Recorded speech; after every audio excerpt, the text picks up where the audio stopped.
की शुरुआत एक कहानी से शुरू होती है जहाँ पे हमें एडोरा नाम की टीचर दिखाई जाती है जो कि दो बच्चियों जिनका नाम शार्लेट और टियाना होता है। टियाना जो एडोरा की ही बेटी होती है को प्रिंसेस एंड द फ्रॉग की स्टोरी बता रही होती है। स्टोरी में वो बताती है कि कैसे एक राजकुमारी को फ्रॉग से प्यार हो जाता है और जैसे ही दोनों किस करते हैं फ्रॉग एक खूबसूरत इंसान में बदल जाता है। इसके बाद रात बहुत हो गई होती है, इसलिए एडोरा कहती है कि हमें घर चलना चाहिए। टियाना चार्लेट को घर जाने के लिए बोलती है। इसी पे टियाना कहती है कि वो कभी किसी फ्रॉग को किस नहीं करेगी, चाहे जो भी हो जाए। तभी चार्लेट एक बिल्ली को फ्रॉग की कॉस्ट्यूम पहना देती है और टियाना को कहती है कि इसे किस करो। चार्लेट कहती है कि अगर वो राजकुमारी बन पाती तो वो 1000 मेंढकों को भी किस कर देती। इसी पे दोनों हंसने लगते हैं। तभी चार्लेट के पापा आ जाते हैं। चार्लेट अपने पापा से एक राजकुमारी वाली ड्रेस मांगती है, जिस पे वह एडोरा से पूछती है कि क्या आप ऐसी ड्रेस बना सकते हैं एडोरा। एडोरा कहती है कि हाँ बना सकती हूँ।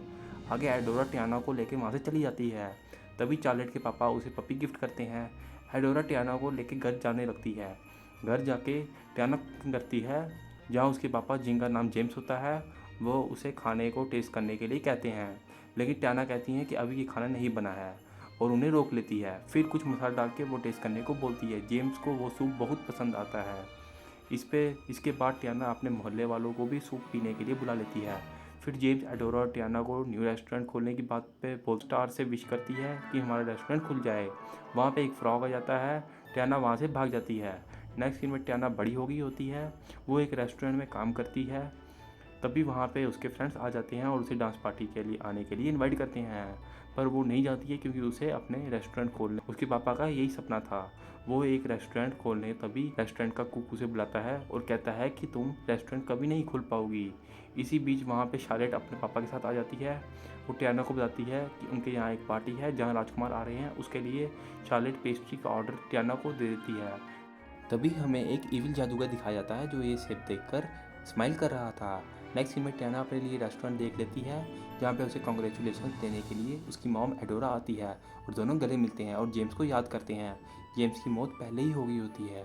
इसके बाद वो दोनों रेस्टोरेंट में जाते हैं जिसकी हालत बहुत खस्ता होती है। वहाँ पे टियाना अपने प्लान एडोरा को बताती है। इसके बाद नेक्स्ट सीन में हमें प्रिंसेस नवीन दिखाए जाते हैं जो पब्लिक में डांस कर रहे होते हैं। तभी उनका नौकर जिसका नाम लॉरेंस होता है वहाँ आता है और नवीन को याद दिलाता है कि हमें शार्लेट की पार्टी में जाना है। इस पर नवीन उसकी बात टाल देता है। उसी वक्त वहाँ पे वही जादूगर डॉक्टर फैक्लियर आ जाता है और नवीन को बताता है कि मैं जादूगर हूँ। उसे साइड पे ले जाता है जहाँ जादूगर का ठिकाना होता है। वहाँ पर जादूगर प्रिंस नवीन को फ्यूचर बताता है।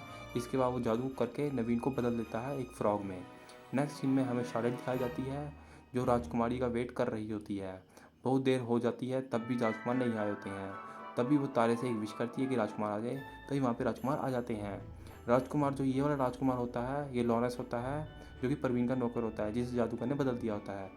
तो जो लॉरेंस होता है वो शार्लेट के साथ डांस करने लगता है। नेक्स्ट सीन में टियाना का रेस्टोरेंट ऑनर रेस्टोरेंट देने से मना कर देता है तो वो सैड हो जाती है और अपने ही केक पर गिर जाती है। शार्लेट उसे आके ले जाती है और एक न्यू ड्रेस उसे पहना देती है और एक क्राउन भी टियाना को बिल्कुल राजकुमारी लग रही होती है। इसके बाद वो बालकनी में जाती है जहाँ उसे एक मेंढक दिखता है जो कि नवीन था। जो पार्टी में शार्लेट के साथ डांस कर रहा था वो लॉरेंस था। नवीन जो कि अब एक फ्रॉग बन चुका था टियाना के पास जाता है और उसे किस करने को बोलता है जिससे वो फिर राजकुमार बन जाएगा। वो टियाना को मनी ऑफर करता है जिसे टियाना मान जाती है और उसे किस करती है, पर वो खुद भी एक मेंढकी बन जाती है।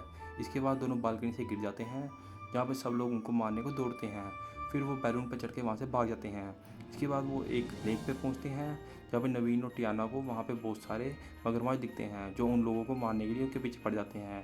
टियाना और नवीन एक लकड़ी के ठुंड में घुस जाते हैं जहाँ पे वो मगरमच्छों से बच जाते हैं। मगरमच्छ वहीं पार इंतजार करते हैं सुबह तक। सुबह हो जाती है और टियाना और नवीन वहाँ से जाने लगते हैं। तभी वहाँ पे एक और मगरमच्छ आ जाता है, लुइस। इसका नाम लुइस होता है। नवीन के साथ गाना बजाने लगता है और दोनों की दोस्ती हो जाती है। तभी लुइस उनको मामा ऑडी के बारे में बताता है जो कि जादूगर होती है। नवीन लुइस को ले जाने को बोलता है ताकि वो फिर से बदल के इंसान बन जाए। लुइस मना कर देता है। तभी नवीन उसको मनाने लगता है, लुइस मान जाता है। तभी नवीन और टियाना भूख लगती है तो वो कीड़ों को पकड़ने की कोशिश करते हैं पर आपस में ही उलझ जाते हैं। लुइस उनको ठीक करने की कोशिश करता है पर और भी उलझा देता है। रेमंड टियाना और नवीन को अलग कर देता है। रेमंड नवीन को बताता है कि आप गलत रास्ते से जा रहे हो, रास्ता दूसरा है। फिर लुइस टियाना और नवीन रेमंड के पीछे चल पड़ते हैं। रेमंड अपने पूरी फैमिली को बुला लेता है, जिससे पूरा जंगल झिलमिला जाता है। नेक्स्ट सीन में हमें फैक्लियर जादूगर दिखाया जाता है, जो कि शैतानों से पावर मांगता है और बदले में उनको शहर के लोगों की आत्मा देने का कहता है। इस पर शैतान मान जाते हैं और काफ़ी सारे शैतान नवीन को ढूंढने को लिए भेज देते हैं। तभी टियाना, लुइस और परवीन और रेमंड मामा ओडी के यहाँ पहुँच जाते हैं। तभी वहाँ हो जाता है। तभी वहाँ भी मामा ओडी आती है और सबको बचा लेती है और शैडोज़ को रोशनी से भगा देती है। मामा ओडी उनको अपने घर पे ले जाती है, जहाँ पे टियाना और परवीन को प्यार हो जाता है। मामा ओडी उन्हें बताती है कि वापिस इंसान बनने के लिए परवीन को शार्लेट को किस करना पड़ेगा, क्योंकि वो किंग की बेटी लेकिन आखिर होती आपको है पता कैसे चला? और वो राजकुमारी होती है। इसके बाद वो सब मामा को गुड बाय कह के वापिस शार्लेट के पास निकल जाते हैं। रास्ते में उनको नदी के पास क्रूज मिलती है, जहाँ पे वो चढ़ जाते हैं। तभी क्रूज पे इंसान लुइस को भी इंसान समझ लेते हैं और उसे भोंपू बजाने को कहते हैं। वो बजा देता है। ये सब इंसान उसे भी अपने बैंड में शामिल कर लेते हैं। पार्टी के लिए टियाना भी लुइस के साथ चली जाती है और परवीन को पार्टी में आने के लिए बोलती है, लेकिन परवीन पार्टी में नहीं जाता है और टियाना को प्रपोज करने के लिए एक रिंग एक डब्बे में पैक करने लगता है। इसके बाद वो टियाना को डेट पे ले जाता है, जहाँ पे वो उसे प्रपोज करने की कोशिश करता है, पर वो कर नहीं पाता है, क्योंकि टियाना उसे रेस्टोरेंट के बारे में बताती है और कहती है कि परवीन, तुम मेरा सपना ज़रूर पूरा करोगे इस रेस्टोरेंट को ख़रीदने का। तो परवीन कहता है कि हाँ ज़रूर करूँगा और वहाँ से चला जाता है। तभी शैडोस आके परवीन को ले जाती है और उसे जादूगर के पास ले आती हैं, जहाँ पे वो फिर से परवीन को कैद कर लेते हैं। दूसरी साइड लॉरेंस शार्लेट से शादी करने के वाला होता है। तभी वहाँ रेमंड आके परवीन को छुपा देता है और परवीन सीधा लॉरेंस के ऊपर जंप मारता है, जिससे लॉरेंस गिर जाता है। तभी लॉरेंस परवीन को पकड़ लेता है और उसको साइड पे ले जाता है। तभी रेमंड उसे छुड़वा देता है और भाग जाने के बोलता है और खुद शैडो से फाइट करने लगता है।